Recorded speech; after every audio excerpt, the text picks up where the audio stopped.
ప్రజలు అన్ని విషయాలు గమనిస్తున్నారు. బట్టి గారు కూడా నిర్భయంగా దాని వెనుక ఎవరున్నారో ఆయన బయట పెట్టాలని చెప్పి నేను డిమాండ్ చేస్తా ఉన్నా.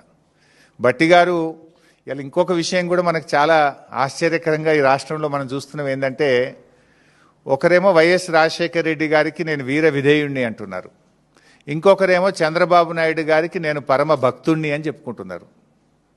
ఒక ఆయన సీఎం, ఇంకొక ఆయన డిప్యూటీ సీఎం. ఆ ఇద్దరూ ఈ తెలంగాణ రాష్ట్ర ఏర్పాటుకు వ్యతిరేకంగా ఉన్న వాళ్ళే కదా. ఇద్దరూ తెలంగాణ, ఒక ఆయన సిగరెట్టా బీడియా అని మాట్లాడిండు, ఒక ఆయన చివరి నిమిషంలో కూడా తెలంగాణ రాష్ట్ర ఏర్పాటును అడ్డుకోవడానికి ప్రయత్నం చేసిండ్రు. సో ప్రజలు అన్ని విషయాలు కూడా గమనిస్తూ ఉన్నారు. ఏంది వీళ్ళు ఏం చేస్తున్నారు, ఏం మాట్లాడుతున్న విషయాన్ని కూడా గమనిస్తున్నారు. బట్టి గారు కూడా ఆయన ఈ మొత్తం వ్యవహారం వెనుక ఎవరున్నారు ఏంటి అన్ని విషయాలు బయట పెడతా ఉన్నారు. నిర్భయంగా ఆయన బయట పెట్టాలని చెప్పి కూడా మేము కోరుతా ఉన్నాం. బయట పెట్టకపోతే మళ్ళీ మీ మధ్య వాటాల మధ్య సయోధ్య కుదిరిందని ప్రజలు భావించే అవకాశం ఉంటుంది.